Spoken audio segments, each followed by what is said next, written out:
All right, so this is 125, the CISSP class. And so again today, I've got a chapter to cover, but it's a pretty short one. And there'll be time for students to give presentations. If students are ready, they get extra points by doing their presentation early. So there isn't a whole pack up on next week will be just presentations. All right, so let me bring up my slides.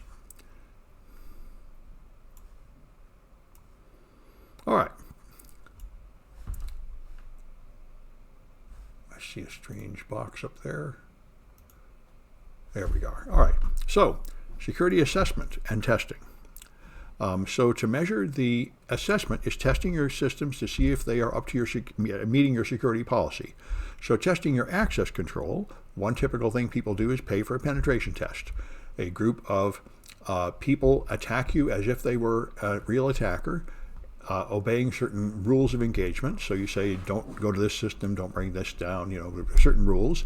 And then they scan your network, find the vulnerabilities, check your telephone network, your wireless network. They may physically break into rooms, they may social engineer your people, and they try to achieve their goal, which is typically something like to obtain domain administrator on the main controller, something like that. They might very well use social engineering. They almost always use phishing, which is a form of social engineering. This is the most common way pen testers and also real attackers get in, by just sending a bunch of mail to your employees and tricking somebody into running an attachment or clicking on a link. You may give the pen testers some information about your company, but you may not. It turns out that most attackers just do recon first, scanning your network on the internet and so on, learning about your company that way, which is extremely helpful. And so they can use tools. There's a bunch of paid products. Metasploit is the open source one. There's a lot of paid ones like Core Impact, and the other one I hear all the time with the beacons. Forget the name of the other one everybody's using. Anyway, there's a bunch of these paid tools you run, which will run a server, and then as malware it generates, which you put on the clients, and then you control that machine. So there's steps to this. You plan your attack. You do reconnaissance on the network. Often without even touching the network, by searching Google and such to learn all about the companies, what technologies are they using. Cobalt Strike, thank you, that's the one. I've never used it because it's too expensive. But Cobalt Strike is one a whole lot of professional pen testers use, and by the way, real threat actors use it too. So then you scan the devices to find out what services are available, what machines are available. Then you determine which ones are vulnerable, exploit them, and achieve your goal, and then, of course, report it and present it to management. Your pen test is useless if all you do is get in. You have to give a written report and typically an oral report to management explaining what you found and helping them fix the problems, which it requires human judgment, saying, we have found these 50 problems, but these are the 3 to fix right away. And that requires understanding the business and understanding the attacks. So you have to maintain your report confidentially, of course, just like a doctor doing a medical examination on a person. This is confidential information. You include a lot of information about vulnerabilities, and not all of them are going to get patched right away. So it's a confidential product. And so vulnerability scanning, you typically run an automated scanner like Nessus or many other products. And this will report vulnerabilities, but these scanners are very unreliable. They will report a lot of vulnerabilities that are not real. And they will find a lot of vulnerabilities that, even though technically they are real, they don't really matter. Like there might be a SQL injection in a little database that has stuff that doesn't really matter much, like the books in a little library or something. So even though in principle somebody can steal that data, in practice that data doesn't have any serious negative consequence on the business. And it's often the case that even though a scanner picks up a vulnerability, there is another control that blocks a real attack. So you have to manually test the vulnerabilities you find, and then determine which ones of them really represent significant risk, which is what you're really paying for when you pay for a pen test, is the skill of these people to help guide you how to fix the problems. Then there's a different thing. Aside from a pen test, there's just a security audit, which does not make any attempt to break into anything. Instead, it just checks to see if you are obeying the rules. They have a list of all these things you need to do. You have typically a compliance standard like PCI-DSS. You must have a web application firewall. You must be encrypting the data at rest and in transit. You must have backups of this type. You must have redundancies of this type. Just a long list of things you must have. And they check your network to see if you are doing all those things. And it will include non-technical things. like your personnel hiring policies and so on. Then there's a security assessment where you just view many controls to see if they are up to your policies, like your policies, your change management, and so on. And so you can have an internal audit, where you decide internally to make sure that your company is up to your own goals. The financial company I worked for many years ago was very good at this. We had thorough internal audits, which I did, and that meant when our external clients came to audit us, they were always very happy because we had it all set up. Here's everything. Here's all the proof. It's all set up, ready to go. We made their job easy by doing the audit ourselves because we were wanting to make sure we really correctly handled the money correctly. Anyway, then you have external audits. These are required. If you have PCI-DSS and a large number of transactions, you're required to pay for a certified auditor every year. And other people, it may be required by various clients of yours and compliance standards. So an external professional comes in and they will then audit your security, and then they will give you a report, and you will have to remediate the findings. They will find things they don't like, and you will have to remediate them or explain them and demonstrate that you have remediated them sufficiently. One simple thing you can do is a log review. This is nice. If you have good logs, then the logs will tell you quite a lot to see, for example, if there's a flaw in your access control, you will generally see unauthorized things happening in the logs. Your web server logs or the operating system logs or the application logs will show unauthorized transactions. That's one common thing you do to find it. And you typically, as you can see, there's all these logs all over the place, and they're useless if they're just all over the place like that when you can't get to them. So you forward it all to a centralized logging engine, the industry leader being Splunk. You forward it over the network, so you have one central place with all the log information, and you can efficiently do hunts and queries there. So Syslog is the original Unix log forwarding system that forwards logs over UDP 514. Splunk has a bunch of Splunk agents for every product that forward it through a TCP-based protocol. Depending on your system, there'll be different details of how you forward the logs, but you always do need them all going to one central place if they're going to be any use. And then you can test your software. Your programmers make mistakes, and so you have various ways to test it. One nice thing to do is to run the source code through a source code scanner. So you can do it static or dynamic analysis or manual code review, where you can just have a human read the code and try to spot errors. That's one way to go. Or you can have two people program together on everything. They're both sharing a desktop through some shared desktop internet system, and they're both working together writing the code so that a second person is seeing every decision made in coding and hopefully noticing if you're making mistakes, more likely.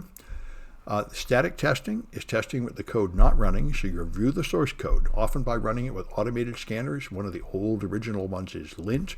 There are a lot more newer ones, and these will scan through source code looking for known patterns of unsafe activity. And then there's dynamic testing, testing code while it's executing. Sometimes the tester has source code. You can also do it with a black box test where the tester does not have source code. And so you send test data in and see if the software has an unexpected return. A traceability matrix would map your customer requirements to your testing plan to make sure that your tests do in fact meet the requirements of your customer. Synthetic transactions run fake business transactions to make sure everything's working correctly. And so unit testing would test one component at a time, one module or something like that, and then make sure it meets its specs and then plug them together. Installation testing tests software as it's originally installed. And integration testing tests multiple components when they're all integrated into a working system. Regression testing is testing to make sure that the stuff is still operating correctly after a change, like an update. Acceptance testing is testing to make sure it meets the customer's requirements. And if it's done by the customer, it's called user acceptance testing. Fuzzing is a common type of black box testing by vulnerability researchers. You just send random data to software programs. Up until the time when Microsoft put out Windows Vista, they did not believe in fuzzing because it's essentially a random process. You never know when it's done. But A security researcher called Laurent Gaffey humiliated Microsoft greatly by finding serious vulnerabilities in Vista like 2 or 3 times in a row with just 10 seconds of fuzzing, and managed to persuade Microsoft that they must add fuzz testing. And now I think everybody accepts that you need to have to do fuzz testing for any product you put out, like a driver, where you just run something like 24 hours of random packets in to see if it crashes. All right. And there's combinatorial testing, where you try, fuzzing makes its own assumptions, really. But yeah, fuzzing is one way to test it. It turns out that it often catches things that the other techniques do not catch. That wasn't entirely obvious at first, but Microsoft proved it through experiment, that in fact, even when you do all these other things, fuzzing will often find more vulnerabilities. And then you can try to do unique combinations of software inputs or pairs of software inputs to see if changing 2 things at once will cause an unexpected result, which is often the case. Then there's misuse case testing, where you try to model an adversary misusing it. This is like threat modeling. Microsoft highlights this in their Security Development Lifecycle with the STRIDE model, where you should consider the types of threats that might come in and then test what would happen if that technique is used against your system. It's Microsoft is big in this. In their Security Development Lifecycle, you should do threat modeling. So test coverage is a test to see what part of the code is being tested. And when you do fuzz testing, this is one thing it's weak in. Typically, fuzz testing only reaches a small fraction of the code. There's a series of conditions, and random inputs don't actually have the right mixture of conditions to reach all the code. So the more powerful fuzzers, like American Fuzzy Lop, have you modifying the code to make sure that there's a way to get to all of it. Anyway, all right, so when you're done, you do these security tests, and it's pretty easy to make a test to assure that, say, the basic functionality of the application is correct. When you give it the expected input, you get the expected output for a certain number of cases. Actually, improving security can be much more difficult. It's quite a job. I mean, this is why when you have sort of white hatters like I used to be, where I don't contact companies out of the blue and say, I found a vulnerability, typically they don't fix it. They don't answer. They don't know what to do. I mean, if somebody has a vulnerability, most companies just don't know how to test it. They don't understand what it means. They don't really know how to fix it. It's not simple. And this happened when I taught this class years ago. My students all started using fuzzers and finding crashes, and then they had trouble making good exploits out of it. There's quite a bit to it. But anyway, this is a measure of the maturity of your program, how well you can handle security reports from the internal teams, the external auditors, or just random hackers on the internet that tell you you've got a flaw. Many companies have no idea what to do with that information, but as you get more mature, you learn how to deal with that information efficiently, decide what it means, and decide what to do about it. All right, let's take a look at a Kahoot. This is Chapter 6.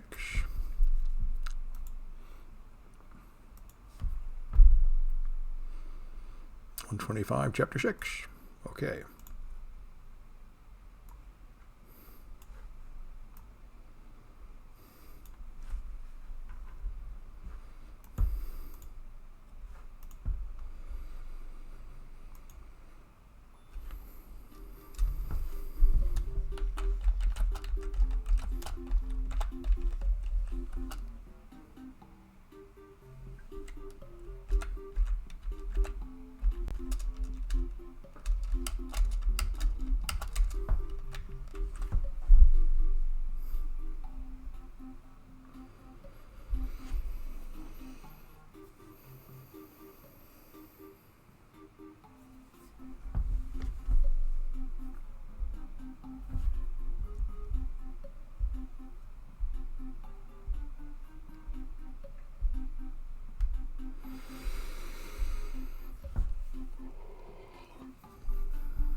All right.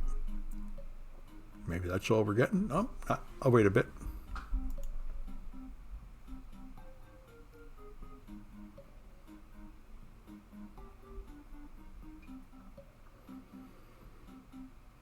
All right.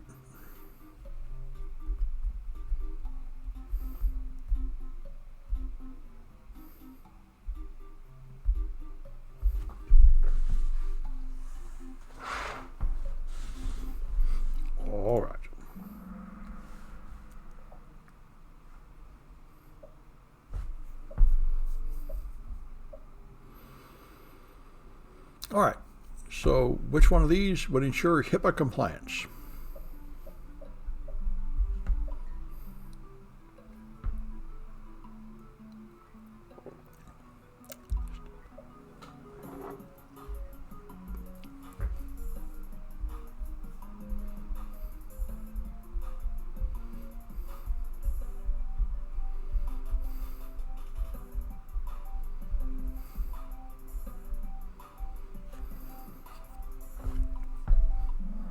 All right, yep, that's what security audits do.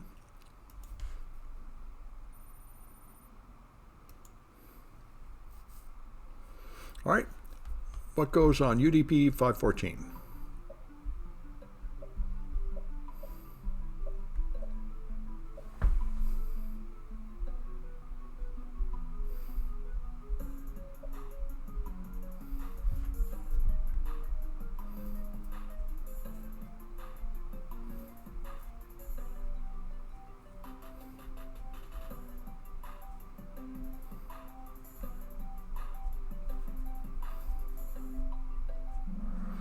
Yep, that's centralized logging. That's Syslog.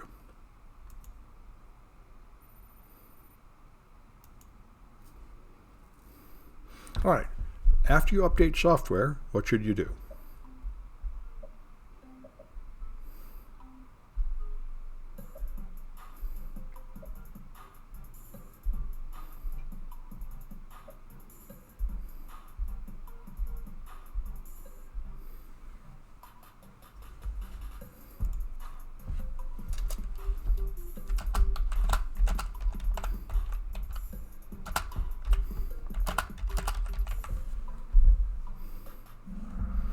All right, a rejection test.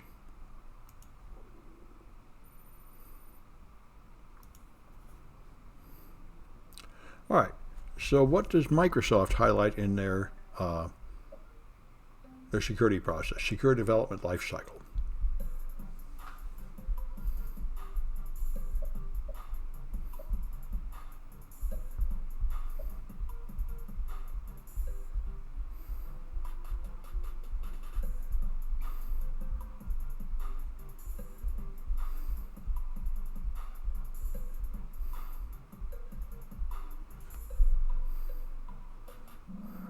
All right, that's threat modeling. Okay. I assume that's Judy. I know who that is. Got to look it up, but I've got a record.